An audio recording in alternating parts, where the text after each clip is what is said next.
Hi everyone, welcome back. इस video में हम पिछली सारी वीडियोस के जो मेन कॉन्सेप्ट्स हैं उनकी एक कुछ प्रैक्टिकल एग्जांपल के साथ मजीद प्रैक्टिस करेंगे। Because I feel like most of the shader courses जो स्टार्ट तो बहुत अच्छा करते हैं लेकिन बहुत जल्द ही कम्प्लेक्स टॉपिक्स की तरफ जैसे लाइटिंग वगैरह इनकी तरफ चल पड़ते हैं। At this point all I want you to do is practice, ताकि आपको कोई भी नोड या कोई भी लॉजिक रटनी ना पड़े। So let's jump in. Texture को एक सरफेस पे एनिमेट करने के लिए टाइम नोड बहुत ज़रूरी है। बिकॉज एनिमेशन होती यही है कि एक वैल्यू टाइम के हिसाब से कैसे चेंज हो रही है। Let's create an unlit shader. इसको नाम देते हैं टेक्सचर एनिमेशन।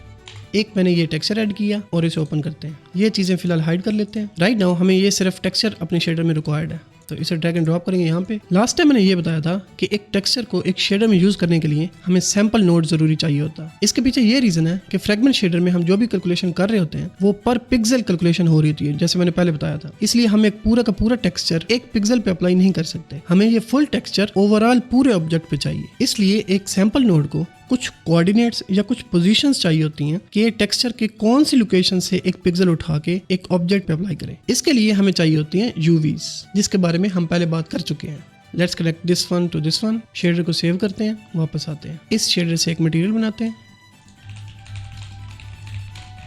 और इस मटेरियल को यहाँ पे अप्लाई करते हैं। राइट नाउ ये टेक्सचर बहुत ज़्यादा बड़ा लग रहा है, इसलिए हम वापस अपने टेक्सचर में जाके इसे थोड़ी सी टाइलिंग देते हैं। टाइलिंग के लिए हम tiling and offset node use करेंगे। आउटपुट को सिर्फ यूवी से कनेक्ट करेंगे। एज एन एग्जाम्पल टाइलिंग की वैल्यू 3/3 रखते हैं। शेडर को सेव करते हैं और वापस आते हैं। Our texture looks like this. अब इसे एनिमेट करने की कोशिश करते हैं। एनिमेट करने के लिए हमने देखा था कि सिर्फ एक ऑफसेट वैल्यू है जो इसे एनिमेट करेगी। एक्स वैल्यू चेंज करेंगे तो एक्स एक्सिस पे ये मूव होगा, वाई एक्सिस की वैल्यू चेंज करेंगे तो वाई एक्सिस पे मूव होगा। This is not animation. इस ऑफसेट की वैल्यू टाइम के हिसाब से चेंज करने के लिए हम नोड यूज करेंगे टाइम। यहाँ से सिर्फ टाइम कनेक्ट करेंगे। टेक्सचर हमारे यहाँ पे मूव हो रहा है। वापस आते हैं, सीन में भी चेक कर लेते हैं। मैं यहाँ पे ऑलवेज रिफ्रेश कर देता हूँ और ये हमारा टेक्सचर एक साइड पे मूव हो रहा है, डायगनली मूव हो रहा है। डायगनली ये इसलिए मूव हो रहा है क्योंकि हम यहाँ पे एक्स और वाई दोनों एक्सिस की वैल्यूज चेंज कर रहे हैं। आई होप आपको टाइम का वेरिएबल तो पता ही होगा। इट्स जस्ट ए वेरिएबल जिसकी वैल्यू पर सेकेंड इंक्रीज कर रही है। हर सेकेंड में एक वैल्यू इंक्रीज कर रही है। अब हम अगर ये चाहते हैं कि सिर्फ एक एक्सिस पे मूव हो या एक्स एक्सिस पे मूव हो या वाई एक्सिस पे मूव हो, तो हमें इसमें से एक वेरिएबल की वैल्यू चेंज करनी है। इसके लिए सिंपल एक वेक्टर टू लेंगे और इस आउटपुट को यहाँ पे कनेक्ट करेंगे और जिस एक्सिस पे हमने मूव करवाना है टेक्सचर को, उस एक्सिस को टाइम के साथ कनेक्ट करेंगे। एक्स एक्सिस या वाई एक्सिस। सेव करते हैं, वापस सीन में जाते हैं। मोस्टली आपने ये भी देखा होगा इस टाइम नोड के साथ एक वैल्यू मल्टीप्लाइड होती है। इसे कनेक्ट कर देते हैं यहाँ पे, थोड़ा सा ऑर्गेनाइज कर लेते हैं और इस वैल्यू को हम प्रॉपर्टी में कन्वर्ट कर लेते हैं। यहाँ से हम ब्लैक बोर्ड खोल के ये वेरिएबल जिसे हमने अभी प्रॉपर्टी में कन्वर्ट किया, इस पर डबल क्लिक करके इसका नाम स्पीड रख लेंगे। अब ये वाली वैल्यू हम मटेरियल प्रॉपर्टी में भी एक्सेस कर सकते हैं, तो हम सेव करते हैं, वापस सीन में जाते हैं। राइट नाउ हमारा टेक्सचर मूव नहीं कर रहा।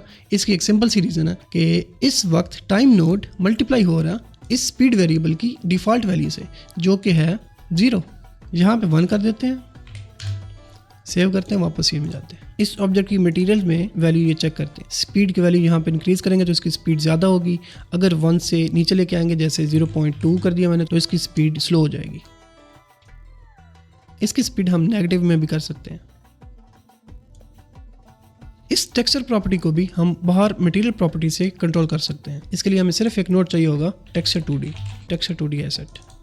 जस्ट कनेक्ट करेंगे। यहाँ पे राइट नाउ कोई टेक्सचर नहीं है, इसे हम कन्वर्ट कर लेते हैं प्रॉपर्टी में। ब्लैक बोर्ड पे इसका नाम रखते हैं main texture. Save scene. Right now यहाँ पे कोई टेक्सचर नहीं है, इसलिए हम सिर्फ ड्रैग एंड ड्रॉप करेंगे। ये भी यूज़ कर सकते हैं और टेक्सचर को चेंज भी कर सकते हैं। ये थी टेक्सचर एनिमेशन की एक छोटी सी एग्जाम्पल। टेक्सचर टिंटिंग का मतलब ये होता है कि हम अपने मेन टेक्सचर को एक दूसरे कलर की सिर्फ एक टेंट दे रहे होते हैं। यही एग्जैक्टली काम हम स्टैंडर्ड शेडर में यहाँ पे कर रहे होते हैं। इसके पीछे सिंपल सी मैथ है कि हम अपने मेन कलर को मल्टीप्लाई कर रहे होते हैं इस कलर के साथ। सो अपना यही शेडर खोलते हैं और इस मेन टेक्सचर की ये जो आउटपुट है, इसको हम मल्टीप्लाई करेंगे एक मेन कलर के साथ। यहाँ पे कलर नोड ऐड करते हैं, इसको प्रॉपर्टी में कन्वर्ट करते हैं ताकि मटेरियल से भी कंट्रोल हो जाए।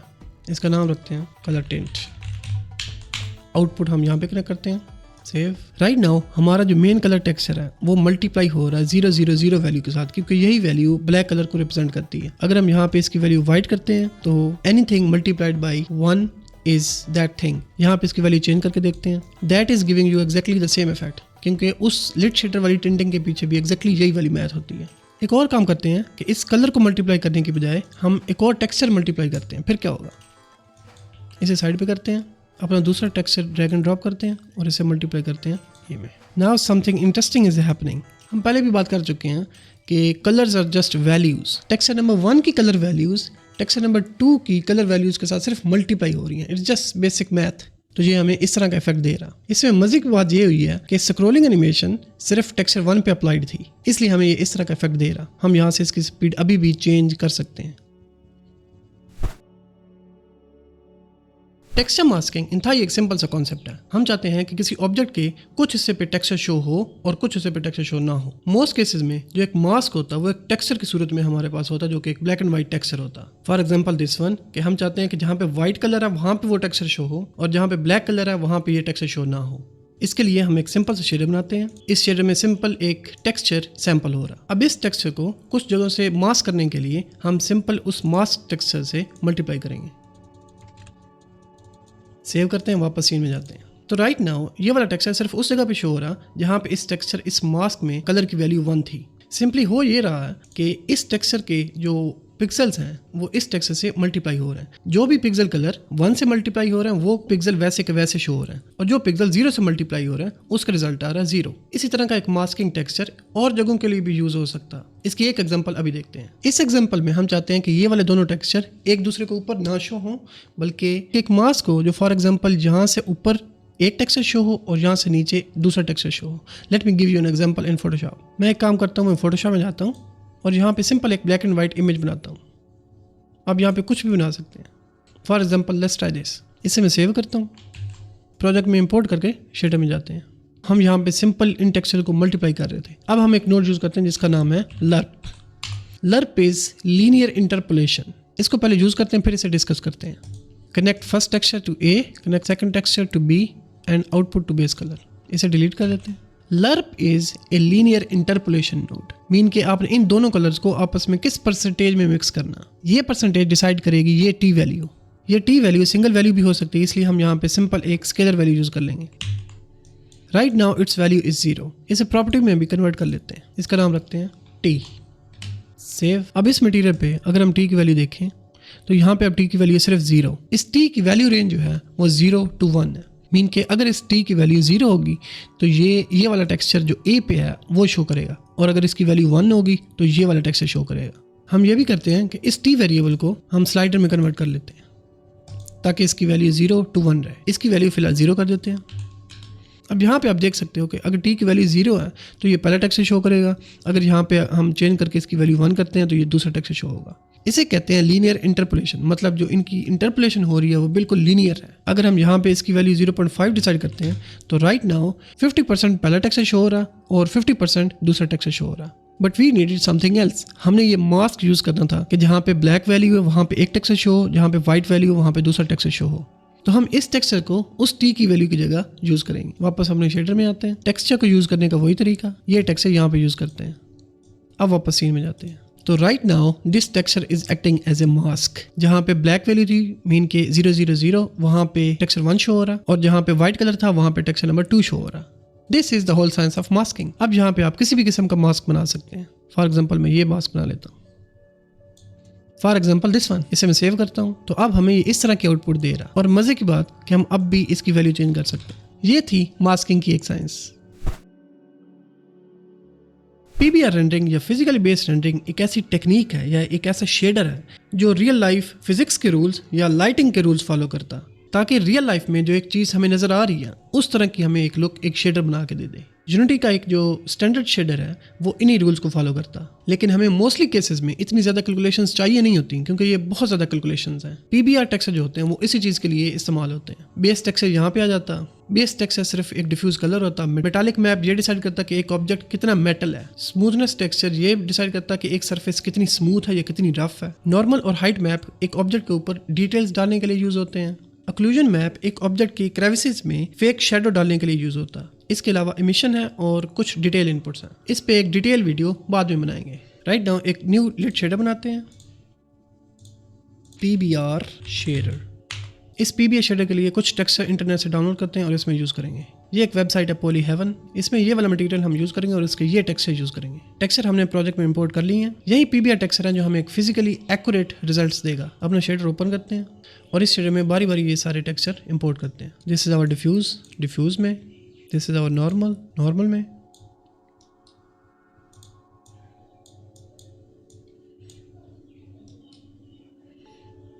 मोस्टली PBR शेडर में हमें स्मूथनेस मैप रिक्वायर होता, लेकिन हमें जो वेबसाइट से मिलता वो रफनेस मैप होता। Fortunately smoothness map roughness map का बिल्कुल उलट होता। मैं सिंपल ये करता हूँ कि इस स्मूथनेस मैप को इन्वर्ट कर देता हूँ।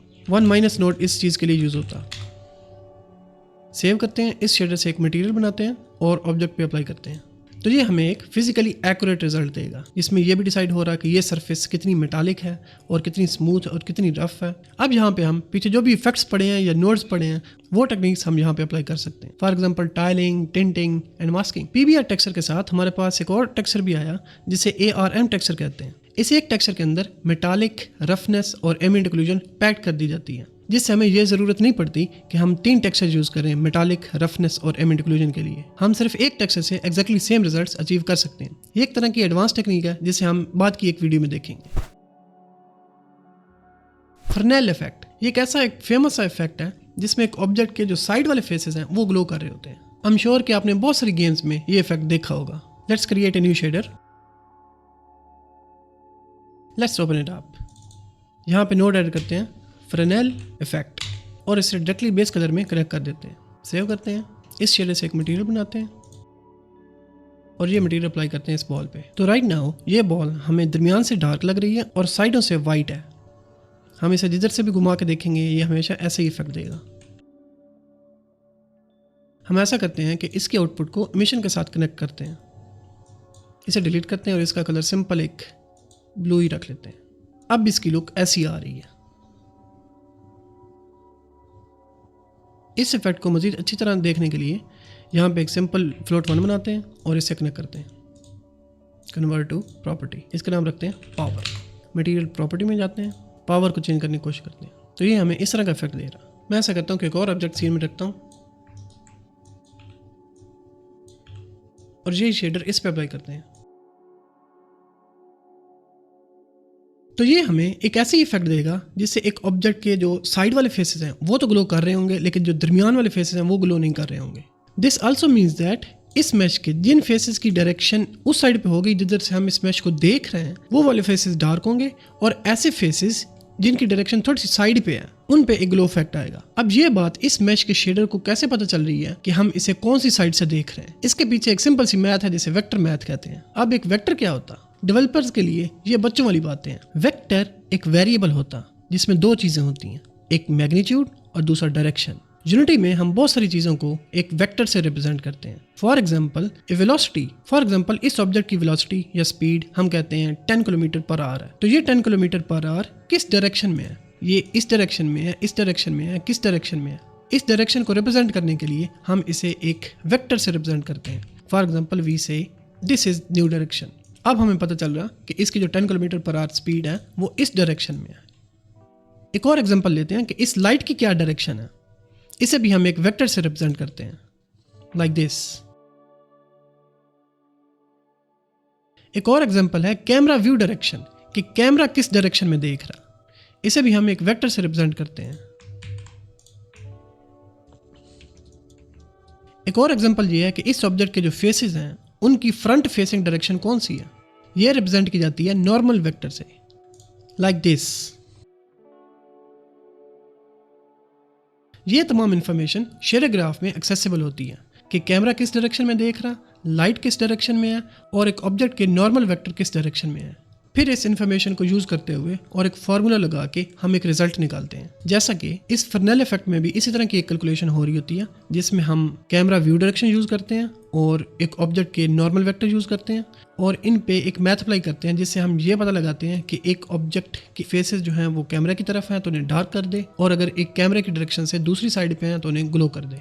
बिहाइंड द सीन हो सिर्फ यही रहा होता कि जो फेसेस कैमरा की तरफ हैं उन पे 0 वैल्यू दे दे और जिन फेसेस की डायरेक्शन दूसरी साइड पे है उन पे 1 value they they. So it's just like a mask, just black and white values. इसको जब हम इमिशन में कनेक्ट करते हैं तो ये हमें सिर्फ एक ग्लोई सा इफेक्ट देता, और इसको एज ए मास्क यूज करते हुए एक कलर के साथ मल्टीप्लाई भी कर सकते हैं। तो यहाँ पे मैं कलर रखता हूँ ऑरेंज।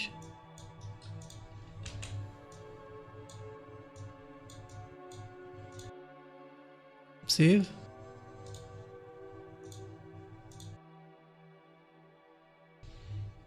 अब हम यहाँ पे इस कलर को चेंज भी कर सकते हैं और इसकी पावर भी इंक्रीज कर सकते हैं। इसकी और पावर इंक्रीज करने के लिए हम इसे एक और वेरिएबल से भी मल्टीप्लाई कर सकते हैं।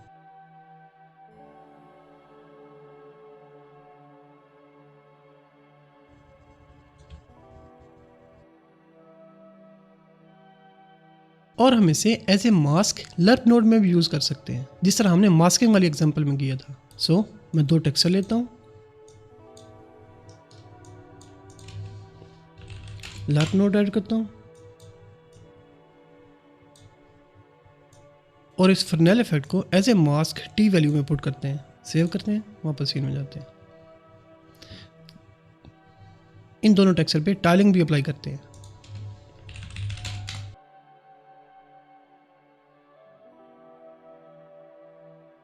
तो अब ये हमें इस तरह का इफेक्ट देगा, जहाँ पे जो साइड वाले फेसेस थे, जहाँ पे पहले ग्लो शो हो रहा था, वहाँ पे टेक्सचर बी शो होगा, और जो फ्रंट वाले फेसेस हैं उन पे टेक्सचर ए शो होगा।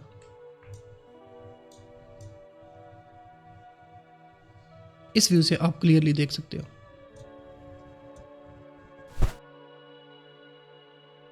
नेक्स्ट एक एग्जांपल वर्टेक्स डिस्प्लेसमेंट की कर लेते हैं। हमने लास्ट वीडियो में देखी थी वर्टेक्स डिस्प्लेसमेंट। इस वीडियो में हम एक ब्रीदिंग इफेक्ट बनाएंगे। मैं यही मॉडल यूज कर रहा हूँ और फर्नेल इफेक्ट वाला शेडर यूज कर रहा हूँ, बिकॉज हमने इसमें इतना कुछ किया नहीं था, सिर्फ एक नोड ऐड किया था। मैंने यहाँ से इसकी आउटपुट डिस्कनेक्ट कर दी है। Right now it's just standard shader. Last एक वीडियो में हमने ये देखा था कि एक शेडर के अंदर एक ऑब्जेक्ट के वर्टिसेस की पोजीशन चेंज करने के लिए हम उसके अंदर एक वैल्यू ऐड या सब्ट्रैक्ट करते हैं। Let's do that once again, और फिर उसके बाद ब्रीदिंग इफेक्ट की तरफ जाएंगे। हम जानते हैं कि एक ऑब्जेक्ट की पोजीशन चेंज करने के लिए हमें पोजीशन नोड लाजमी चाहिए होता है। सो हम ऐड करेंगे यहाँ पे पोजीशन नोड, और इसको हम चेंज करेंगे to object, because vertex shader में ऑब्जेक्ट स्पेस पोजीशंस चाहिए होती हैं। राइट नाउ अगर मैं यहाँ से ऑब्जेक्ट स्पेस पोजीशंस इसमें कनेक्ट कर देता हूँ तो इस टाइम वर्टिसेस की पोजीशन में कोई चेंज नहीं हो रहा। बाय डिफ़ॉल्ट ये position value object space position में ही सेट होती है। अगर हम यहाँ से सेव करके वापस भी जाते हैं तो राइट नाउ कोई फर्क नहीं आएगा। अब इस पोजीशन नोड में सिर्फ एक नंबर ऐड करते हैं। सो ऐड XYZ की वैल्यू सेपरेटली चेंज करने के लिए हम एक वेक्टर 3 ऐड करेंगे। कनेक्ट टू दिस वन, और इसको हम प्रॉपर्टी में कन्वर्ट कर देते हैं। इसका नाम रखते हैं position offset. Right now object वैसा का वैसे ही अपनी जगह पे पड़ा। अगर हम यहाँ पे y की वैल्यू इंक्रीज करेंगे तो ये y एक्सिस में, जो कि ऑब्जेक्ट स्पेस में ये वाली डायरेक्शन है, इस पे मूव करेगा। x की वैल्यू चेंज करेंगे तो ये इस डायरेक्शन में मूव होगा, because x is in this direction. z की वैल्यू चेंज करेंगे तो ये इस डायरेक्शन में मूव होगा। बट इन दिस केस हम चाहते हैं कि इस ऑब्जेक्ट का हर फेस अपने नॉर्मल वेक्टर की डायरेक्शन में मूव हो। इस ऑब्जेक्ट के फेस नॉर्मल्स इन डायरेक्शन में हैं। यहाँ पे जो फेस है उसकी ये डायरेक्शन है, यहाँ पे जो फेस है उसकी ये डायरेक्शन है, यहाँ पे जो फेस है उसकी ये डायरेक्शन है। This is what we want, कि हर फेस अपने नॉर्मल वेक्टर की डायरेक्शन में मूव हो। इस चीज़ के लिए हमें ये करना कि पोजीशन ऑफसेट को पहले नॉर्मल वेक्टर से मल्टीप्लाई करना और फिर वर्टिसेस पोजीशन में ऐड करना। हम इसको मल्टीप्लाई करेंगे नॉर्मल वेक्टर के साथ।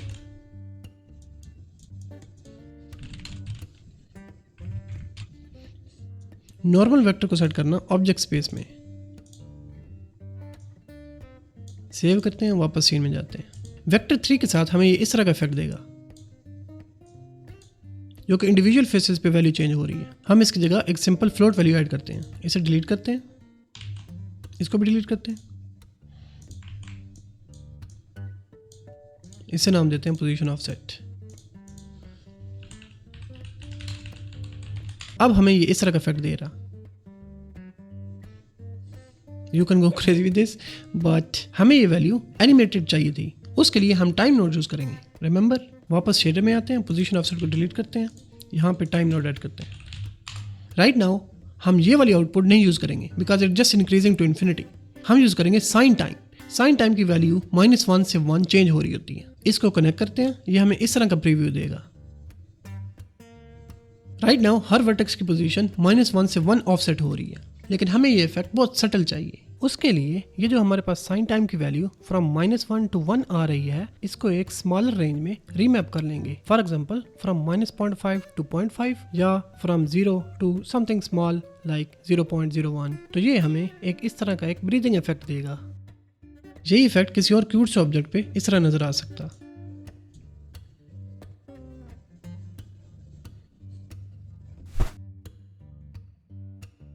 अगर हमारे शेडर की सरफेस टाइप ओपेक है तो हम कुछ पिक्सल को हाइड करने के लिए अल्फा क्लिपिंग प्रोसेस यूज करते हैं। मीन के आप ओपेक सरफेस में 50% ट्रांसपेरेंसी अचीव नहीं कर सकते। या एक फ्रेगमेंट फुली ओपेक होगा या फुली ट्रांसपेरेंट। इस प्रोसेस में जीपीयू ट्रांसपेरेंट पिक्सल को फुली डिस्कार्ड कर देता है। इसकी एक बेहतरीन एग्जांपल लीव्स या ग्रास है। ऑन द अदर हैंड अगर हमारे शेडर की सरफेस टाइप ट्रांसपेरेंट हो तो हम कुछ पिक्सल की ट्रांसपेरेंसी अपनी मर्जी के मुताबिक 20%, 50% या कुछ भी रख सकते हैं। इस प्रोसेस को अल्फा ब्लेंडिंग कहते हैं। यह प्रोसेस ज़्यादातर ट्रांसपेरेंट ऑब्जेक्ट्स के लिए यूज होता है, जैसे ग्लास या स्मोक। इसकी एग्जांपल के लिए यह है एक सिंपल सा शेडर जिसमें हम एक टेक्सचर मटेरियल प्रॉपर्टी से सेट कर रहे हैं। सरफेस टाइप ओपेक रखते हैं, यहाँ पे एक black and white texture import करते हैं और इसको अल्फा में यूज करते हैं। क्लिपिंग थ्रेशोल्ड के लिए हम एक फ्लोट वेरिएबल बना लेते हैं जिसे हम नाम देते हैं क्लिपिंग। तो ये हमें इस तरह का इफेक्ट देगा जिसमें ट्रांसपेरेंट ऑब्जेक्ट फुली डिस्कार्डेड होंगे क्योंकि जो इसकी सरफेस टाइप है वो ओपेक है। इसमें हाफ ट्रांसपेरेंट फ्रेगमेंट्स नहीं होते। अब हम इसी शेडर की सरफेस टाइप ट्रांसपेरेंट रखते हैं, सेव करते हैं, वापस सीन में जाते हैं। तो राइट नाउ हमारे पास कुछ फ्रेगमेंट्स जो हैं वो फुली ओपेक हैं और कुछ ट्रांसपेरेंट, और कुछ ऐसे फ्रेगमेंट्स हैं जिनकी ट्रांसपेरेंसी दरमियान में है 50%, 20%, 70%। अगर हम ओपेक सरफेस टाइप वाली ट्रांसपेरेंसी अपनी गेम में यूज़ करते हैं तो ये लोअर एंड डिवाइसेस के लिए ज़्यादा एफिशिएंट है। एट दिस पॉइंट क्लिपिंग और ब्लेंडिंग का इतना सा इंट्रो काफ़ी है। ब्लेंडिंग एक सेपरेट टॉपिक है जिसके लिए हम एक सेपरेट वीडियो करेंगे। ये थी शेडर ग्राफ की कुछ सिंपल और कुछ एडवांस एग्जांपल्स। अगर आपको कोई चीज़ समझ ना आई हो तो कमेंट में मुझे ज़रूर बताएं। अगर किसी इफेक्ट को क्रिएट करने में प्रॉब्लम आ रही है तो मुझे ज़रूर बताएं, और ये ज़रूर बताएं कि हमें नेक्स्ट वीडियो में कौन सी वीडियोज़ या कौन से टॉपिक्स एक्सप्लोर करने चाहिए। That's it for this video. See you in the next one. अल्लाह हाफिज़।